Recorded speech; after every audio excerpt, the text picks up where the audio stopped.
Hey everybody, welcome to another episode of Just for Fun Games. I'm your boy Roy, and joining me as always is Azzy, and this is our review for Ghostbusters Afterlife. So, if you haven't seen our videos before, me and Roy can't really articulate our feelings unless we go into everything. That includes spoilers. So, if you haven't seen Ghostbusters Afterlife, please go and see it. If it colors the rest of this video, please go and see it, and then come on back and see what we got to say about it. And I have hand. Just before you even talk about spoiler talk, just give me your honest take of this movie. Give me your honest take. I loved this movie. Okay. Okay. I really did, and I'm. I didn't expect to get emotional in this movie as many times as I did. And it could just be the original Ghostbusters meant so much to me growing up. It was just that it was my first favorite movie. Thinking about it, even though first time I saw it, I was terrified because I was I was worse then than I am now, and I was afraid of the Stay Puft Marshmallow Man. Oh, that's what you were scared of back in the day? Oh my god. Okay, so is that that's all you got to say for your opinions of the movie? Oh, I mean, in as short of a condensed version as possible. Yeah. Okay, What because about you? I'm about to go into some like deep dives my history with this. But yeah, I love this movie. It's probably one of my favorite movies of this year. Spider-Man's around the corner, so you know that might top this. But yeah, It's fun. It's funny, guys. Like when me and Roy were talking about doing a review for the movie, he had already seen it because he got to see it on Thursday, whereas I had to wait. And the size his eyes got, like we're talking Looney Tunes, like big ass saucers. Like, you gonna go see the movie tomorrow? Can you go and see it? Can you go see it today? Is there enough time for you to go see the movie today? Check the theaters. It got that bad. It's like, all right, man, I'll go see it. Jesus, calm down. But yeah, so you know me growing up, because I don't Look really like Schwarzenegger suffocating on the surface of Mars. But yeah, I don't really talk about Ghostbusters that much because it's like not really like there's very few Ghostbuster fans that are like flamboyant about them being fans of Ghostbusters. But me growing up, I was a fan of Ghostbusters 2, which come to find out, not that great. But me too. because I love that movie. because we grew up with the second one. We came out around the time for the second one, but then as we got older, you know, we actually started watching the first Ghostbusters movie because I remember as a kid, yeah, that movie was fucking scary. We kicked its ass. No, I was talking about the Twinkie. But yeah, geez. yeah, the first one, like when I was a kid, yeah, that was terrifying. The taxi zombie monster dude, yeah, I was like, I ain't watching this. But yeah, this one pulled so many heartstrings. Like I'm sitting in the theater, crying, hyperventilating, laughing. Oh my god! The tears didn't stream, but I got emotional. I got misty. I could feel that tremor in my chest. That it was hitting me. It was hitting me where it hurt. But let me ask you this question. Because I've seen some like mixed takes by certain content creators, and the primary complaint is that they felt the member berries. They felt that there were a bunch of moments that felt like they were just in there to tease our recollection and whatnot. Did you feel like? Here's the question: did you feel like many of these callback moments were gratuitous, like they happen too often, or did you enjoy them as they came? I mean, yes, this is a very fan servicey movie. There's so many Easter eggs. If you didn't know or watched the original Ghostbusters, you want to pick up on it. I picked up on like I watched Watch Mojo's like all the Easter eggs that you might have missed in the movie. I didn't miss a damn one. I picked up everything they were putting out in there. Only thing, like me as a Ghostbusters fan, I don't read the comics or play the games. So, you know, spoiler here, Gozer comes back, you know. Apparently Gozer's been around in the comics and the games for This every time. This movie movie, it's funny. It's like you could kind of like I wouldn't be surprised if there are people out there that are going to make the same complaint about this movie that they did about The Force Awakens in retreading what feels like the same kind of road. But they do a very good job of, and it doesn't take much, but it's enough to tie it back to the plot of the original movie that it makes sense that this is something that could reoccur. Yeah, Um, it's almost like this is a reboot, but in its sense, it is the sequel. And mhm. in some sense, this is a sequel to one, not even two, Yeah, but two, this but is more. two, but This is two. more of Yeah, a direct sequel to one. Yeah. but this is pretty much two is still canon, as the director has said. It's still part of this universe, but they Oh just yeah, just never mentioned they it. reference it. They reference it in the movie, where the Statue of Liberty Did they say moves something around. about And it?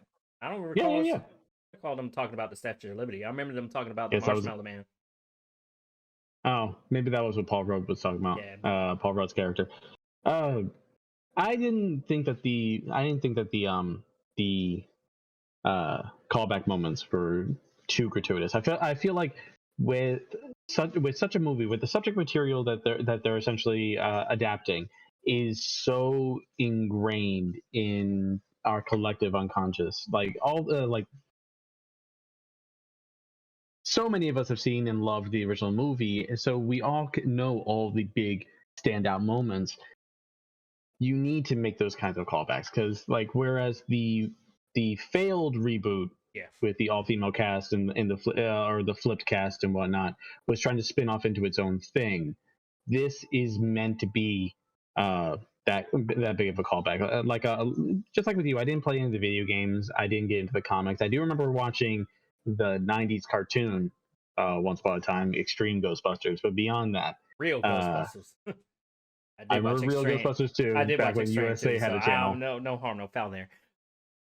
But yeah, this movie it draws the line between is this for fans, new fans, adults, young adults, because pretty much the first movie that was for adults, regardless.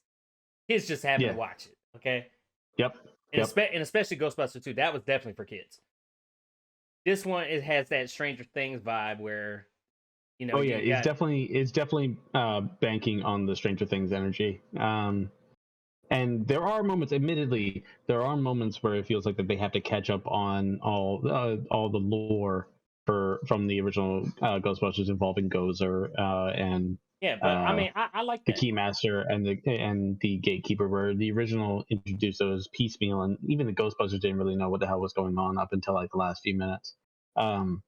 But uh, effectively, the plot is carried on by a new family. Effectively, it starts off uh, with Egon, who sadly the original actor, I forget his last name, Harold Harold. Ramis.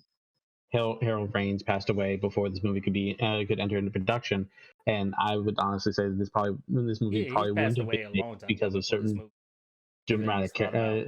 people, huh? Said this he passed away long before this movie was even thought of. No, that's what I'm saying. Like, I honestly don't believe this movie would have been made if it weren't for the tragedy of his passing. This movie has been in development hell for like 10 years, and I'm thoroughly of the belief that the fault lies with Bill Murray and his diva ass. I don't know. Love him, Love him. love him, but the man's a drama queen. You're right. But This man has no dick.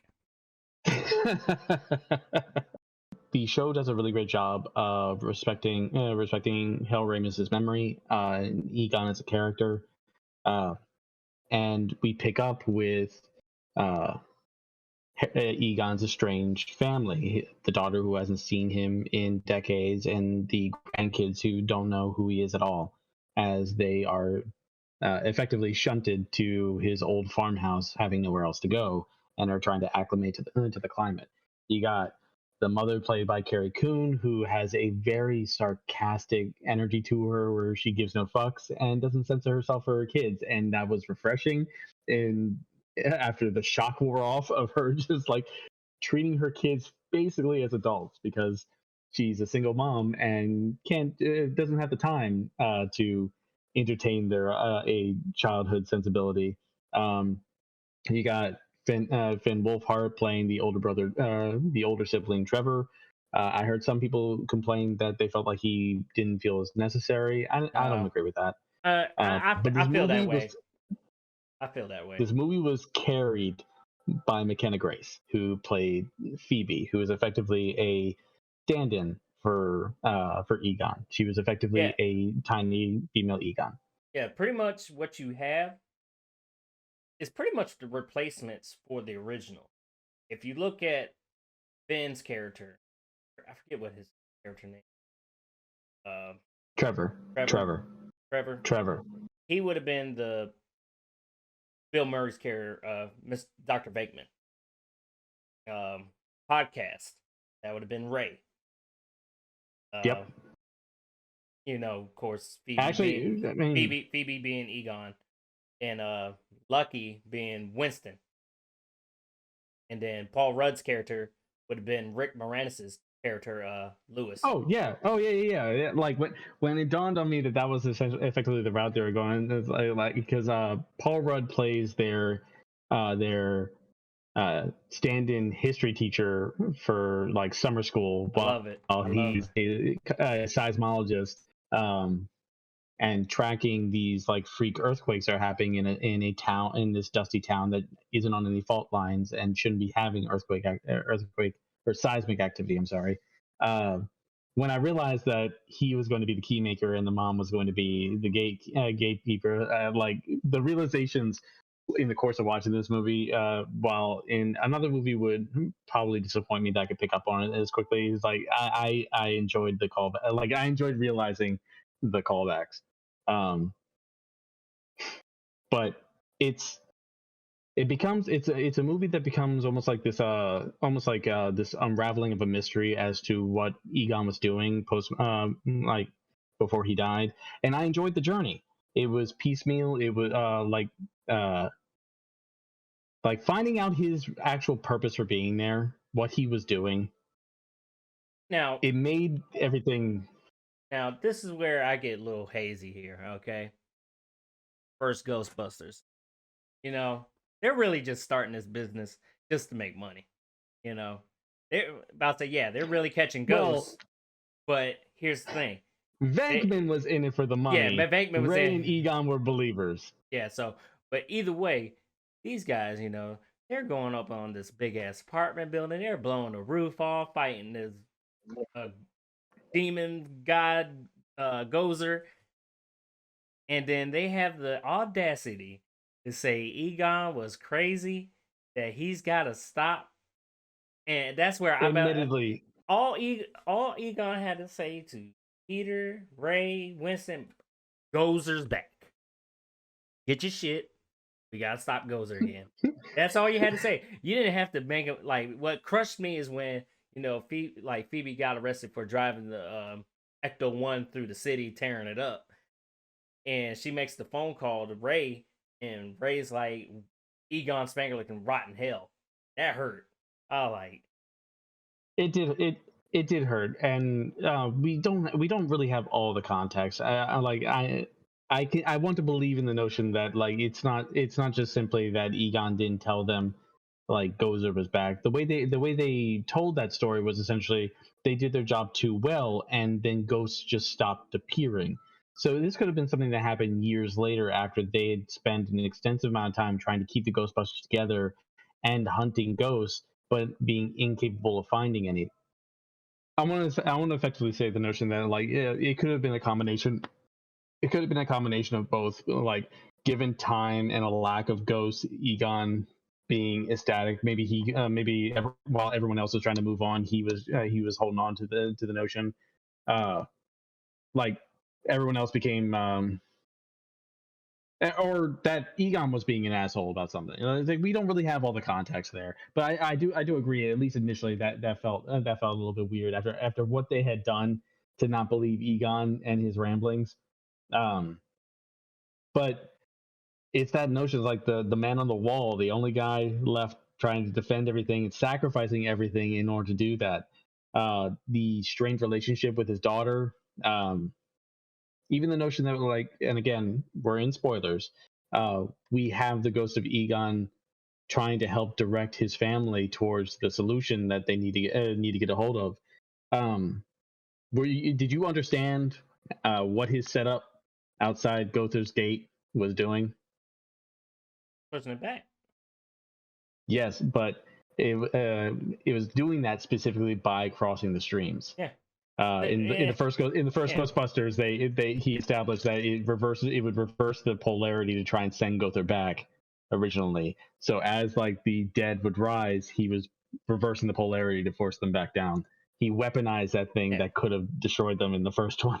Yeah, because like when Harold Ramis' character Egon came back as the ghost again, then you have the shot. Oh. You had not the shot with him holding the proton pack with Phoebe. Phoebe, not that shot. That with all the original Ghostbusters. That shot broke me. I was like, the whole thing. The whole thing had me. Now, here's my thing. Granted, would I give this a 10 out of 10? Sadly, I would not. I give it a 9 out of 10 because I felt the ending was rough. Not because like the whole Gozer setup. I'm talking about when the original OG Ghostbuster cast just shows up. They just like, hey, we're here. It just happens. I mean, no. But just before Phoebe had the opportunity to, or was taken off of the phone, she did tease something that would grab Ray's attention. So the notion that they reappear, it's not that far fetched. But what I liked about it is that they didn't come in and just solve the problem. Oh yeah, they were there and they helped. And if they weren't there to help, then sure, it wouldn't have been dealt with. But them appearing didn't just fix everything. It wasn't like a waiting for Superman type moment. They came in and they got to participate, and it was thanks to the new cast that anything got done. Like what shocked me about that moment was how they got one up on Gother from the jump. The notion that they used, like she distracted her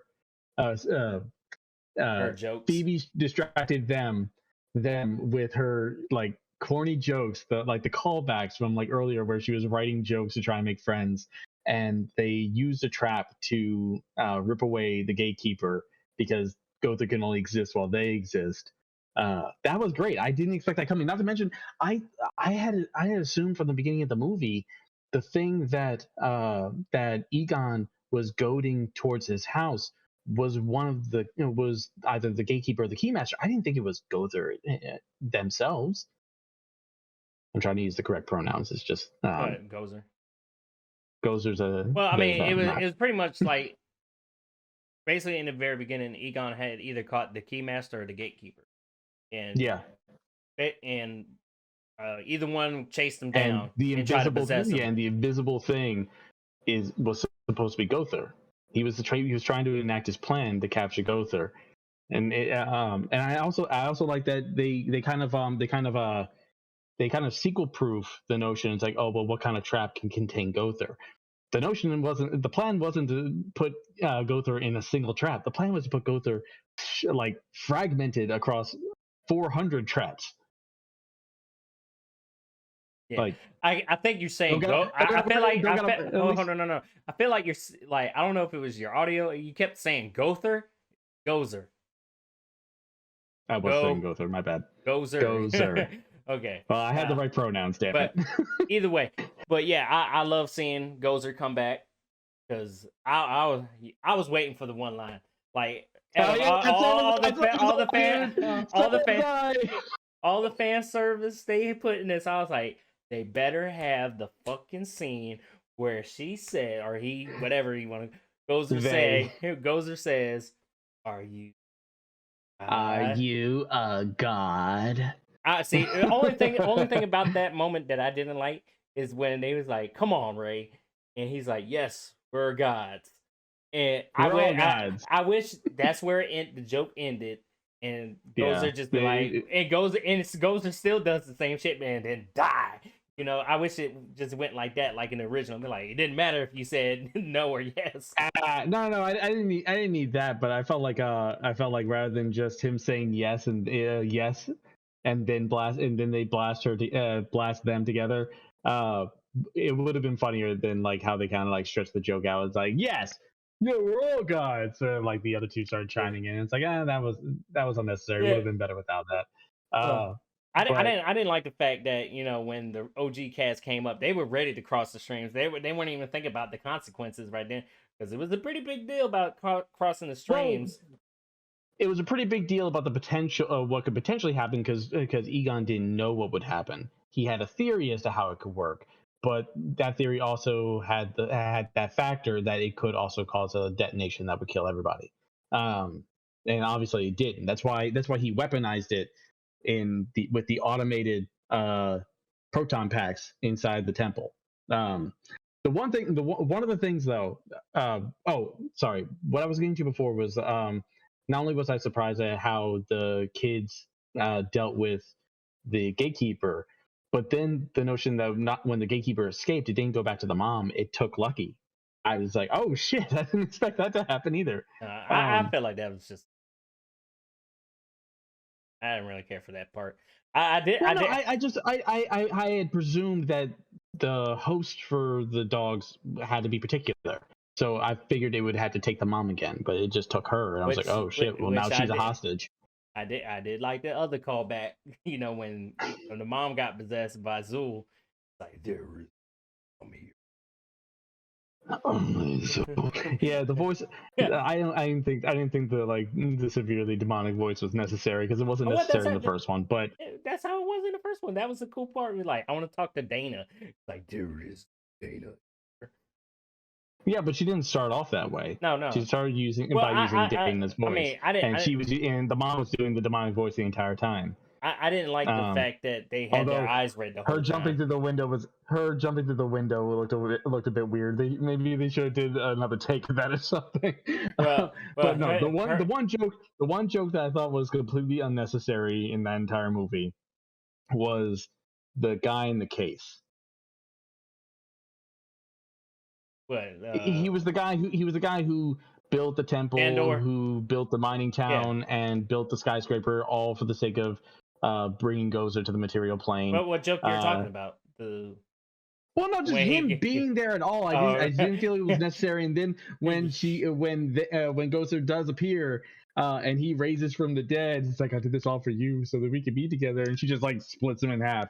It was funny, but it's just like it was also wasted time and unnecessary. I like the fact when the whole thing was about to happen and he's like slowly becoming alive. Pocket's like, Jesus Christ. But podcast. Yeah, podcast felt like a. I like podcast. Podcast felt like he felt like Shaggy. Although like getting to the end and the end credits for one,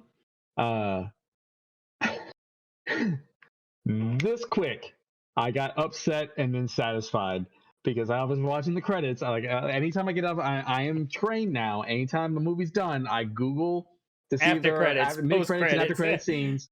I don't look at spoilers. I just get confirmation. I got the confirmation, so we were sitting there waiting, and then I'm watching the credits, and I see Sigourney Weaver's name came up. I was like, "Where the fuck was she?" It's like, "Oh, hey, babe." Yeah, doing the love you. The shock test from the first movie. The psychic test, yeah. I see you over there. Oh, the dog. Oh yeah, this is Tank. He's my new roommate right now for the Christmas season. But he slammed you. It made me think as I was leaving the movie that by making sure that Dana is still in there, that also begs the possibility that with the scene that came after, teasing the notion of the next another movie, we might see Oscar. Is that his name? Yeah, but in all reality, do we need anything to deal with Ghostbusters 2? I think this one's pretty much clear. The only thing they referenced from Ghostbusters 2 in this one was Ray's cult bookshop. That was only introduced in 2. That was the only thing Oh, they. this wouldn't be no. I don't believe this next movie would be a rehash of Ghostbusters 2. Do you? No, no, I'm just saying, Uh, just leave everything about oh, Ghostbusters you don't 2. think that they should come out with another movie? No, no, no, no. I mean, they could come out with another movie. I'm satisfied with what You just was don't want done. them to use any elements, including Oscar. Yeah, which Uh, I'm surprised there was no reference to any of that painting anywhere. That should have been that. oh, it would have been cool if like the painting was in behind the scenes at Ray's shop, you know, Yeah, or in Winston's office. I was expecting a moment uh, where you know Janine. what, I feel like I'm fucking no, not Janine. I love that she made an appearance. No, I was expecting a moment where Winston helped the family with their financial debt. It's like, Because he's the one that I gets shitted mean, on for the Ghostbusters. Let's be honest. He's the one that doesn't do shit. But they redeemed him for this one. Like, yeah, I've been paying the bills. oh yeah, that makes you imagine that the only reason why Egon got by was because Winston was helping him. But it's like you came back together and had that moment with Egon's ghost. And it's like, well, I see you guys are like dirt poor and in debt and probably won't be able to even hold on to this place. So I'm going to go back to my life of my successful business and all the money that I have going for me. Okay, bye. Bam. Come on now. Yeah. Yes. Overall, I yes. agree. A lot of Easter eggs. You know, the stacking of the books. I don't know if you remember that from the first Ghostbusters. The Twinkie. Of course, the State Puft Marshmallow Men. Oh yeah. I felt like that was we a saw the little majority of that in the trailer. I felt like that was drug We out. saw the majority. Yeah, we saw the majority of it in the trailer, but it was still funny for me anyway. I was actually pleasantly surprised and happy that the ghost we had seen in the trailers wasn't Slimer. I was kind of They bummed called out. him. His You name wanted Slimer to make a reappearance? I mean, Muncher was fine. Muncher was okay. I was just hoping Slimer would be like a little after credits thing, like especially near the end where you saw Winston going back to the old fire department where they used to work, and then they click on the little containment unit. I would have thought Slimer would have just popped out of there, but no, it just fades to black. Well, it looked like the containment unit was failing. And more than likely, I mean, the Ghostbusters never really had a plan for what they were going to do once they put them in the containment unit. It was just, okay, well, this unit must be on perpetually. There wasn't a, let's empty the containment unit out into like a dimensional rift or something. No, it was just, what do you do with them once it's full? That was Getting never pretty entertained. crowded in there. Exactly. Twinkie. It's hot and it's ready to pop. Right. The Nestle's Crunch Bar. What was it? You know that reference? No. Okay. In the first Ghostbusters, when they were talking about making the equipment to actually contain a ghost, and Peter Venkman was like, "You know what, Egon, I'm gonna take everything I said to you bad about you back." He pulls out a Nestle Crunch bar, like, "Here, you earned this," and gave it to Egon. So Egon's been holding on that candy bar for 30 damn years. I mean, he's like, I won't say not autistic, but maybe neurodivergent. Who knows? Well, I thought more sentimental than he's given credit for, especially with his like collage of pictures of his daughter. Yeah, I thought he would have had more involvement with Janine. I thought Janine would have been the actual mother. Yeah, I figured that would like they tease the idea that they might have a romantic relationship because not that it was by what was it, by the end of the first one or the second one? Second one, Egon was kind of returning the returning her feelings. I can't remember which. I just remember in 2, Janine hooked up with Lewis. Oh yeah, that's right. That's probably why. Maybe she ended up with Lewis. I doubt they could have gotten him to come back to the movie. Well, he's actually doing a little bit more acting now. but during the time of making this, he wasn't acting. Available. Well, Yeah. he was available. He was just retired from acting. He had a whole bunch of like actual personal stuff to deal with. Oh yeah, no, I know that he was staunchly retired from acting. Like he refused multiple, because they've been trying to do a Honey I Shrunk the Kids reboot, and they wanted him involved for the longest time. I don't think he needs. Anyway, Hollywood's recycling everything at this point, man. so all right, I give it a 9 out of 10. What you giving this? I'm gonna agree with you. I'm gonna go ahead and give it a 9 out of 10. It's not a perfect movie. There are definitely flaws to it, but it meant a lot to me. Like any movie that can make me emotional that many times. Yeah. I'm gonna have to rate it highly. Yeah, me over here in the theater, over here like fucking Miles Dyson in Terminator 2.